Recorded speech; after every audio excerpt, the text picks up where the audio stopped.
Welcome to Smarter Markets, a free weekly podcast featuring stories from the entrepreneurs and icons of commodities, capital markets, and technology, ranting on the inadequacies of our systems and riffing on ideas for how to solve them. Together, we explore the questions: is capitalism in crisis? And will building smarter markets be the antidote?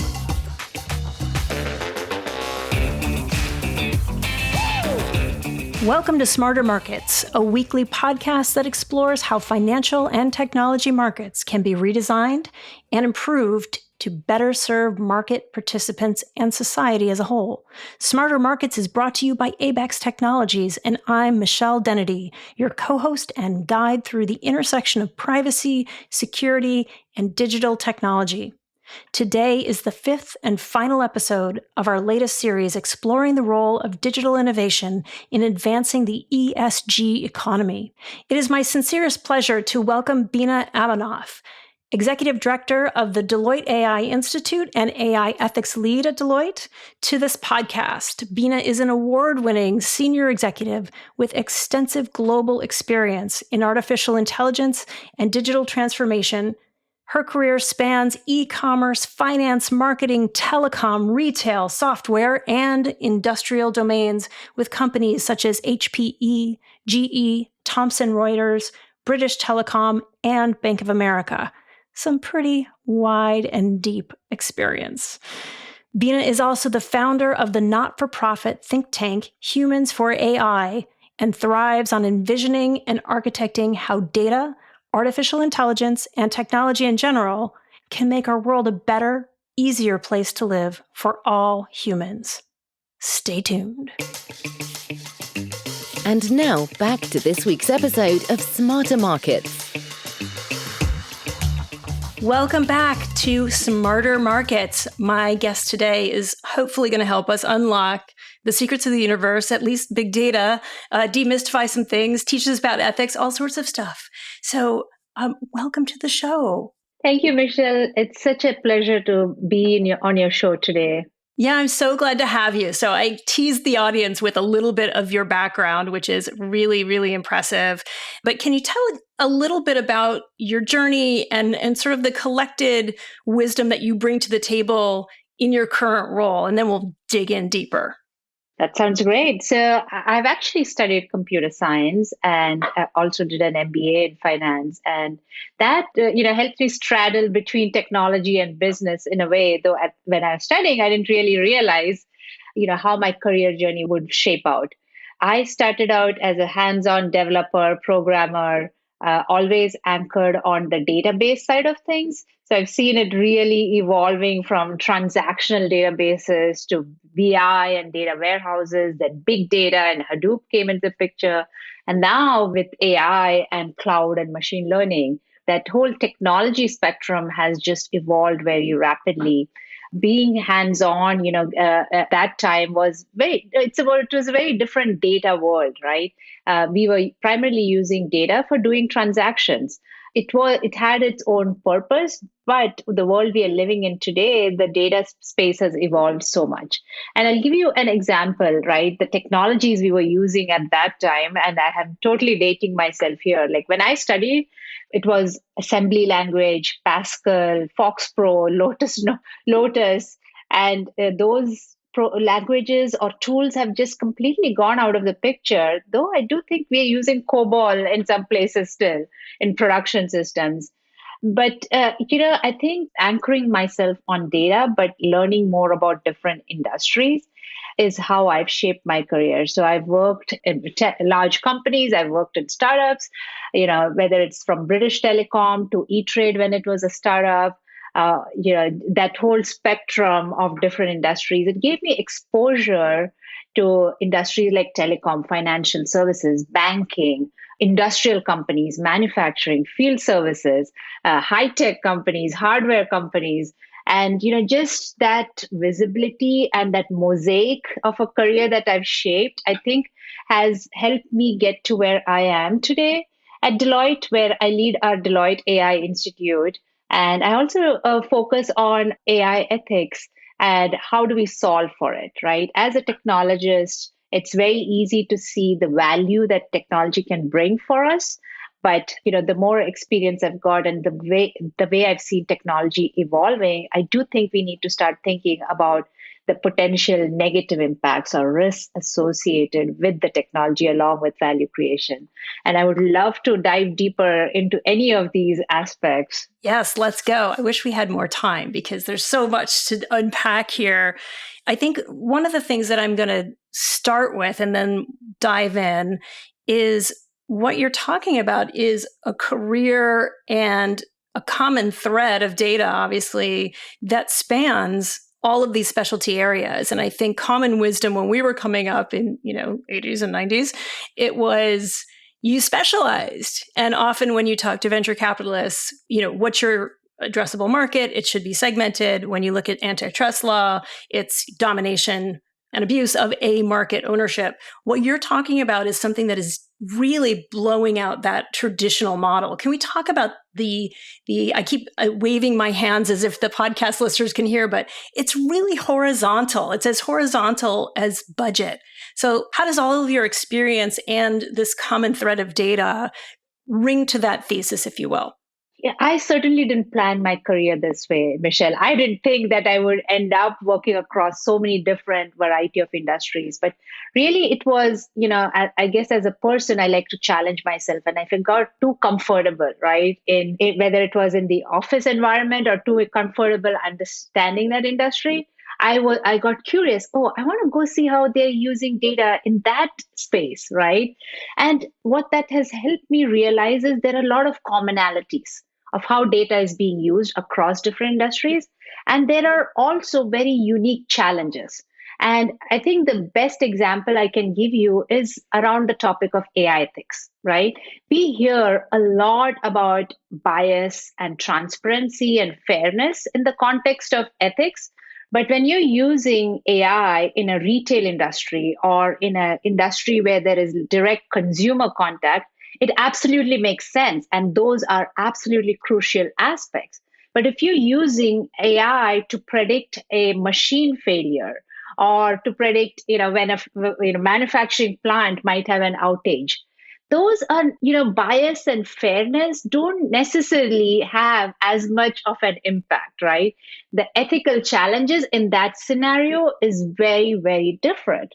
So I think that's what has helped me realize that ethics is not going to be solved by staying at this high level. You have to get down into the nuances, right? You have to understand what does ethics mean for an industry, for a use case, to really solve for it, right? We need to get beyond those headlines and go down to that industry level. Now that's just an example, right, of how this different experiences helps me shape my thinking, because I have seen how data is used, how technology is used in different industries. And there are so many nuances, but there are also commonalities, right? Like the way you would set up your data architecture or your data models, or how you think about compliance, those are commonalities, and there are common themes there, right? How you organize the data team, for example. How do you think about future of work? There are common threads there that you can apply across industries. And, I think I've been very fortunate that unintentionally my career turned out to be a path which took me down different industries, which has helped me shape my thinking and refine it to a point where, you understand the nuances, but also the commonalities.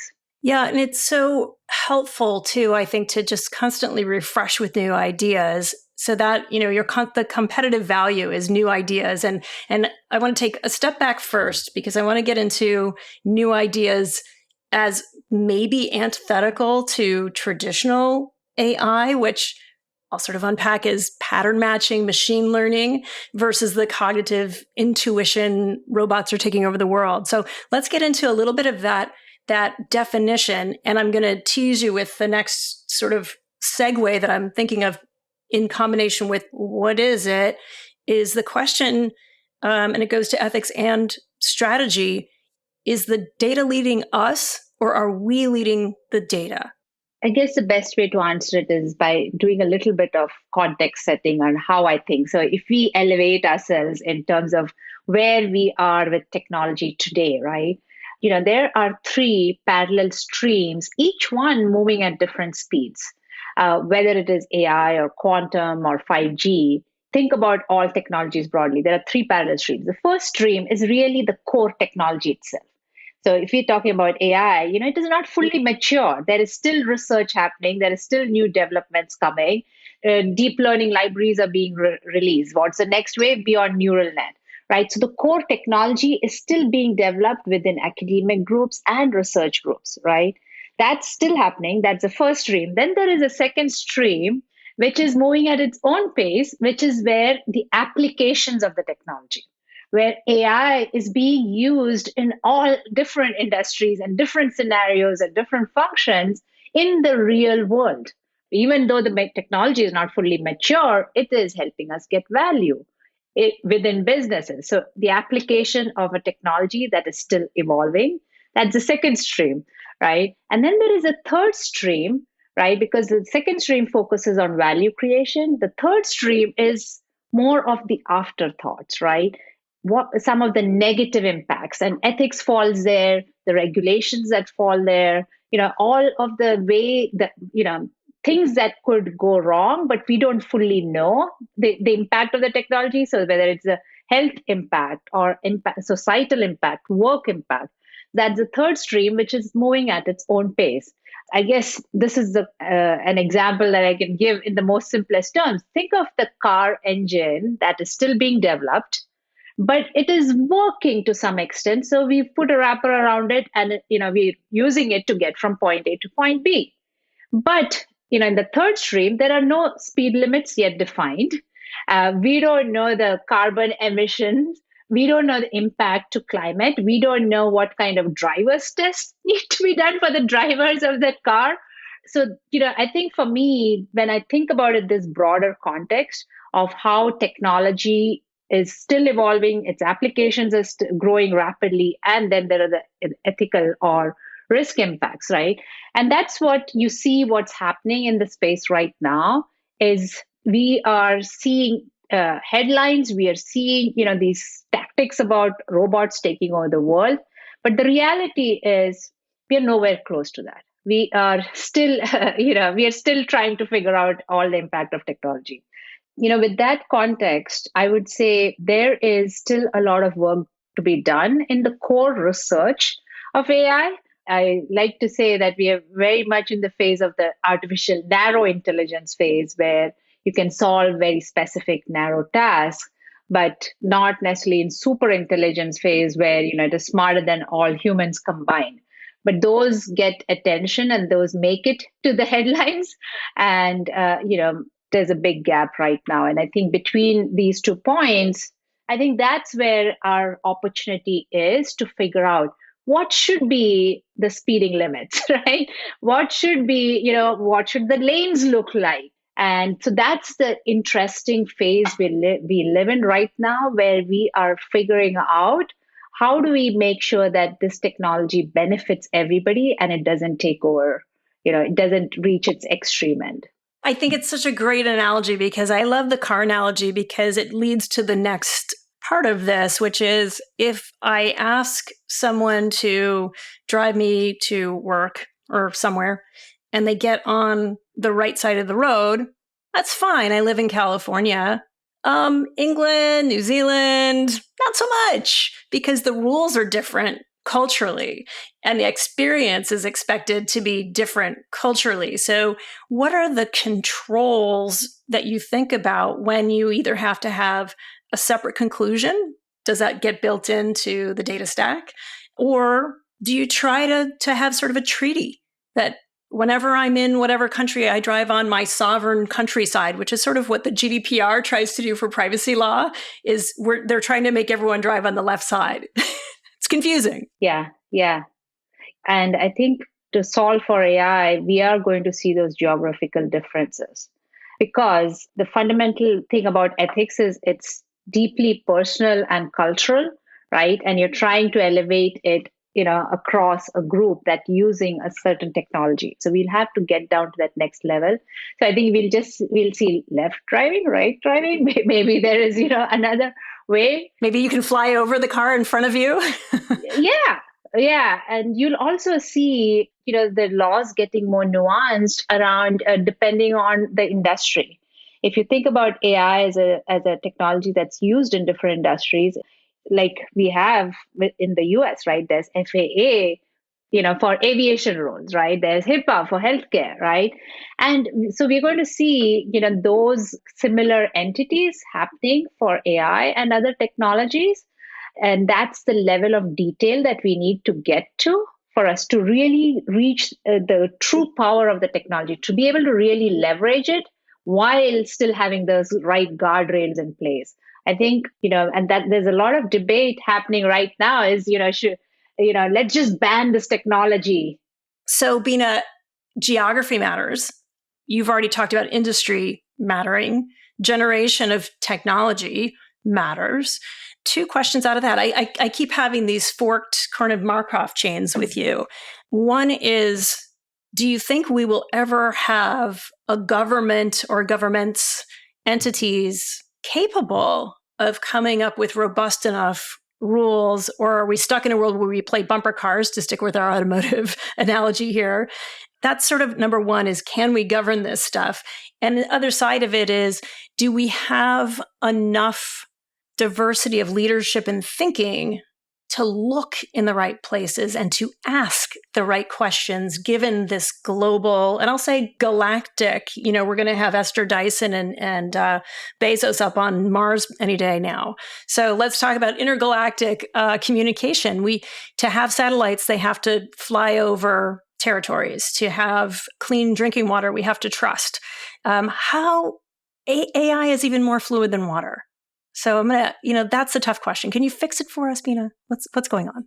I think we'll have to fix it. My bet is on humans, and I think we will fix it. It is going to take time.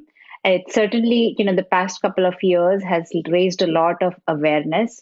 To your question, I don't think it will be a single government or one government that figures it all out, just because of the context and geography and nuances that need to go into building out thoughtful regulations, which helps us reach the true potential of the technology, which benefits all of humanity, while at the same time having the guardrails in place.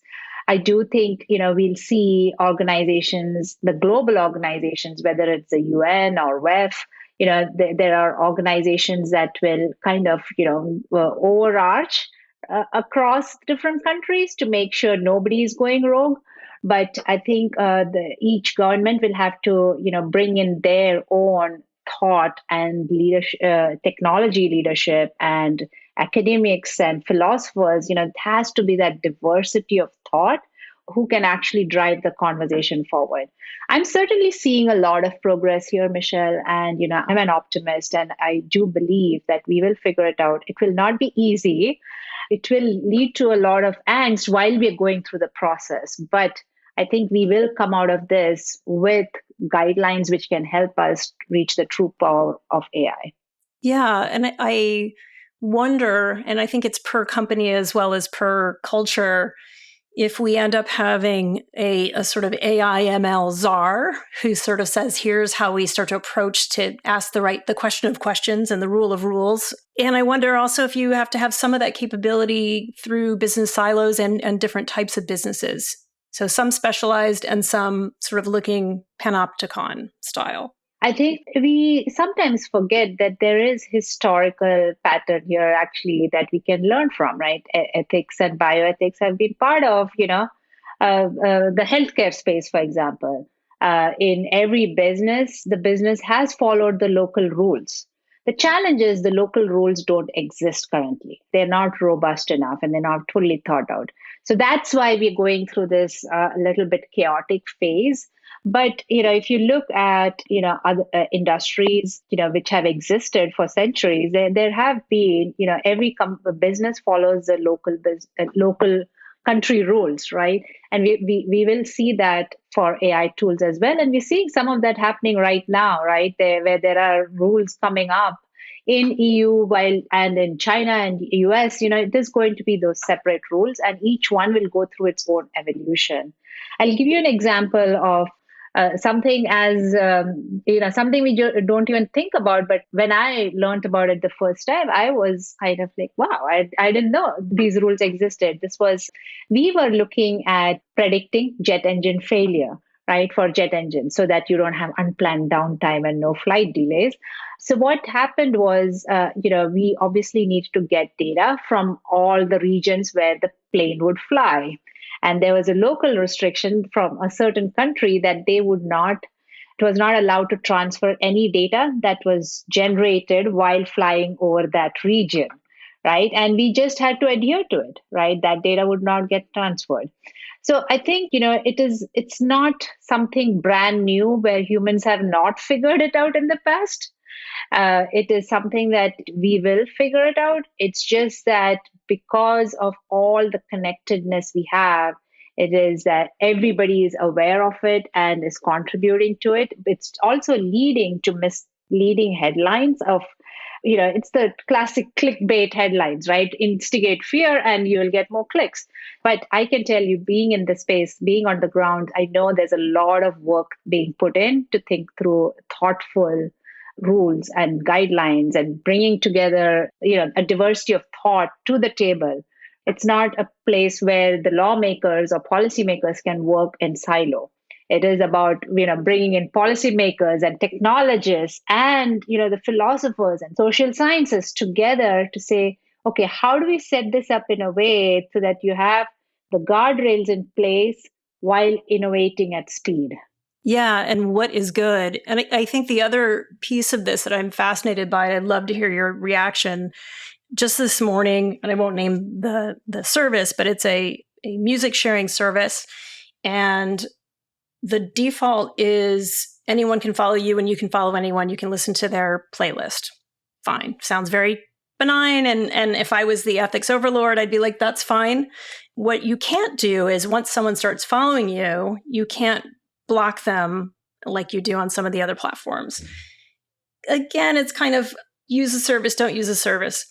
So the overlords decide one thing, and they've made some good decisions. But I would say, and the default is open, so it's a privacy thing. They have to fix that. That's just plumbing to me. The ethical issue I think is fascinating is I have 2 teenage daughters. What's happening is where a boy likes a girl, or girl, boy, whatever, and they are rejected. The rejected party can send all of these playlists with horrible, misogynistic, or even dumb stuff that the person doesn't like, and they are upwards training the database. So now your child turns on their device, and the data is just listening to the math. So I think it's such an interesting sort of crowdsourced AI hack. And I imagine this going on. So so once it gets out into the wild, are you thinking about in your research how to control that and contain that or have pieces of it? I mean, there should be something other than just delete the app. Yeah. When you told me about, the setting changes, like I didn't even think about why this would be, this could be a problem. But it absolutely makes sense. And that's why I gave that broader context. This falls right in that third stream. And, Bishal, my bet is that if you complain or if the customers complain enough or raise the awareness, I think the business is going to introduce that feature. The reality is none of us have all of this figured out. So, and that's why it's even more important to give that feedback. I don't think it was intentional. I just think they had not thought of it. I've seen, and that's why I'm a big proponent of getting more diversity of thought into AI, right? Into the AI teams that are designing, developing, and building. Because, this is something that if you had that experience, you would have brought it up and it would have been encoded, right? The truth is, that they've probably not thought about it. But when you give them feedback, I think they will change it. It's a simple enough technology change. That's the good news, that it's a simple enough technology change. And because of its a cloud-based architecture and being able to push the software out and continuously update it, as soon as they put it out there, it'll get updated globally. And, there's a fix for it, right? So my takeaway from this is, you just have to realize, because we are in this second stream where we are rapidly developing AI applications and putting it out there, it's not all figured out. Even the businesses, the AI czars, do not know all the possible ways this could go wrong or be misused because there are so many scenarios. And that's why my bet is that it can be changed and it will be changed. They probably just don't know. Yeah, I think I happen to know the team over there, and they're good people. They have the right people. They have the right executive kind of leveling and all the rest. What they didn't count on is 14-year-old boys, and I think it's fascinating. The challenge is, I think, and this is the sandwich thought, is so you've got the users as your in the wild hacker community. They're going to do what users are going to do, and some of that stuff will be quite delightful, and will be sort of not good and unexpected. The trouble, I think, is interesting is we don't have the diversity at the leadership, because I can imagine in my prior life as a chief privacy officer walking in with a scenario, and the first question back at you inevitably is it illegal? And you probably made enough choices. The default there's a gray area there, but that's probably still a good yes. So how do you get that as a P1 change to your developers? Because it is a relatively easy fix, but if their thought is we just want more volume and we want more, they're not thinking about maybe this is really, really undesirable content for an individual person. Yeah, you're hitting one of those big debates, right, of our time where, if the value is by driving, more data insights out, which drive to more engagement, and it has negative health impacts or psychological impacts, it's not illegal. But given the advances that I'm seeing happening in the governments across the world, I think it will soon be illegal, right? And I bet if you were the chief privacy officer today and walking into a room with a concern like this, there's much more awareness today than compared to even 2 years ago, right? 2 years ago, I remember, it was more about, we just focus on the profits. We don't necessarily think about all this, but there have been enough headlines and bad news and awareness that now ethics has started becoming more and more at the forefront of the discussion. I tell you, what I've seen is also more, embedding it into the processes, right? In the past, it would be like, let's just focus and go and build this and put it out there, build fast, fail fast, and move on. I think now, at least more and more teams are pausing and thinking of, okay, we know this could create this X amount of value. Let us, as a team, think about what are the ways this could go wrong. It's a good start, but unless and until you have diversity of thought at the table, it really doesn't bring in all the possible ways it could go wrong. But I think it's a good start to at least pause. And I tell you, Michelle, as a technologist, it's hard. It's easy to get enamored by the value of technology and not think about all the ways, because, you just want to go in and start building it. And I think embedding it in the process, more and more companies are, bringing in, whether it's a chief AI ethics officer or technology risk officer, hiring ethicists. We're seeing that focus coming in. Again, it's this fluctuating phase right now where those roles are not clearly defined or not set up in the right way, may not have the right authority to drive these changes. So those dialogues are happening. I bet if we talk 2 years from now, I think, we would have made a lot of progress, at least in terms of, having clear roles, clear guidelines, thoughtful policies and regulations. It's just this messy phase in between when you have to get through this process. Yeah, this is my favorite phase. I can't lie. I think it's such a good experimental phase. And you've teed up perfectly. This is a series about ESG. So first thought about the pandemic, I think never before in human history have we had such a blend of roles, responsibilities, time. When am I working? When am I not working? This camera in my home versus sitting in my office and saying, this is my office and this is who owns the data. And we always thought, gosh, those Europeans are so touchy. Why are they talking about privacy at work? Well, this is why. Because you are an autonomous human being everywhere you go. So that's sort of one thought is like, I think this messy phase is, if we allow it, can be enhanced by our experiences and what really mattered to us in 2020. But I also want to bring it back to kind of cold, hard business of how are we taking all these compound, complex, really fun issues and figuring out how do you report progress in a way that's not just do no evil, or I want to give a nod to diversity, or I want to just deliver the best thing that my customers want. So how do we add this very horizontal functionality and capability and value as you've described, add in at least the thought about how this ethical understanding grows our business, enhances our employee and our customer experience, and somehow put that into, I think it sits in ESG bundle right now for social and governance, but tell me how you think about rolling this up for corporate consumption. Michelle, before I answer your question, I have to say, I actually think we're very fortunate to be living through this phase right now, because we are going to be shaping and building out something that will be there for the next century or so, right? As we are going through this icky process of figuring it all out. Aren't we fortunate to be alive during this time and, have our voices heard and, actually help shape something that is so important for humanity as a whole. So yeah, we're never going to be freezing outside without fire anymore. This is fire. Yes, exactly. We're living through it. But to your point, right, on how do we translate it to business? And we'll see more and more of the metrics, right, changing on how businesses are measured. And we're seeing some of that traction happening already in terms of whether it is, companies publishing their diversity and inclusion numbers, or whether companies are declaring their goals around ESG and how much carbon footprint they want to reduce, or metrics that you can actually track to and measure. And I think that awareness is actually the awareness that we've built up over the past 18 months is now translating into numbers.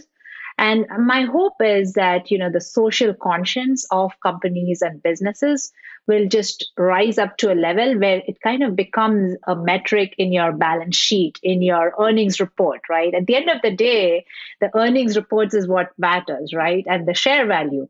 And as this metrics start getting tracked, we'll move from these pure black and white numbers to to numbers and metrics which are impacting our ESG goals as well. I do think there is a long way to go, because there's already so much damage being done that we still have to play catch up. But a company's brand and their risk around not following some of these guidelines is just going to be higher and reflect directly on the numbers as well. So this is again one of those fluctuating phase where we're defining it, and we are very early days. But honestly, I'm very hopeful.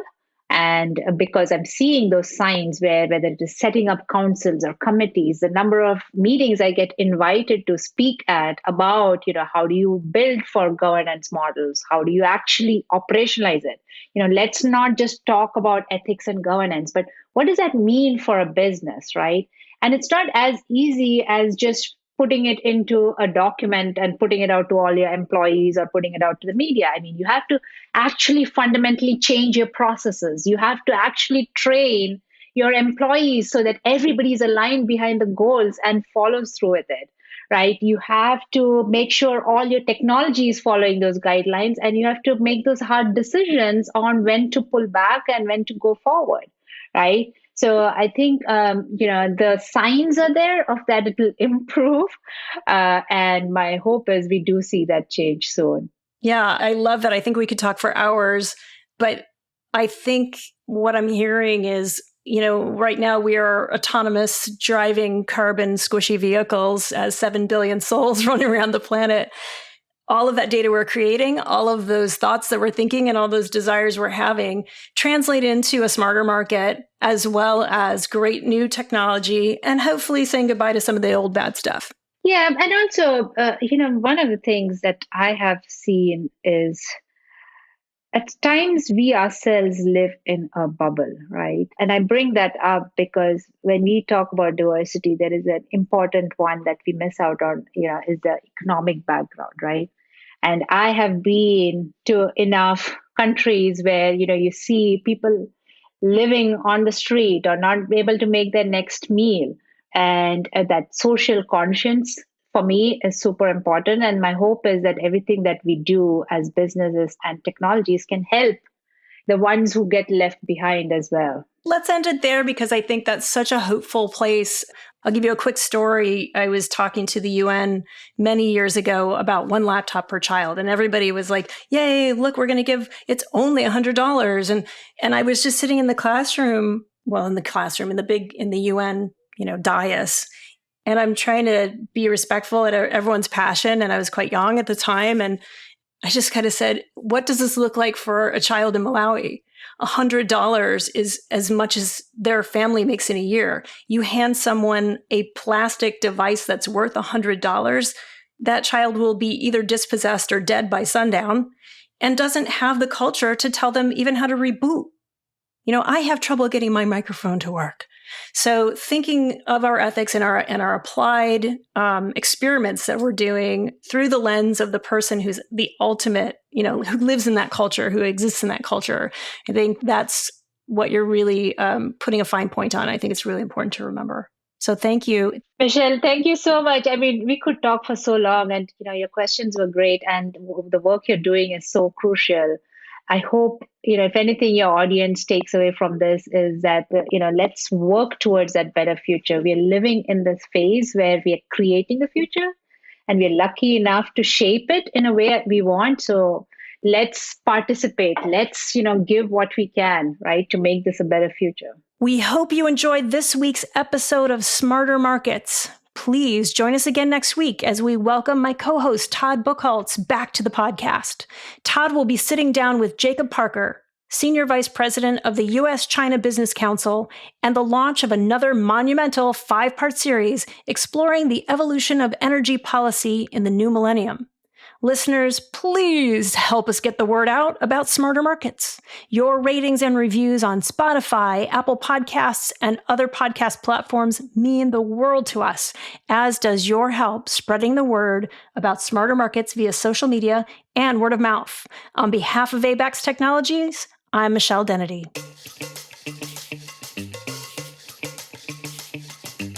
That concludes this week's episode of Smarter Markets. For free episode transcripts, visit smartermarketspod.com. Smarter Markets is 100% listener-driven, so please help more people discover the podcast by leaving a review on Apple Podcast or your favorite podcast platform. Smarter Markets is presented for informational and entertainment purposes only.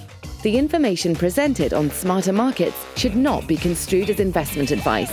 Always consult a licensed investment professional before making investment decisions. The views and opinions expressed on Smarter Markets are those of the participants and do not necessarily reflect those of the show's hosts or sponsors. Smarter Markets, its producers, sponsors, and hosts, Eric Townsend and ABAX Technologies, shall not be liable for losses resulting from investment decisions based on information or viewpoints presented on Smarter Markets.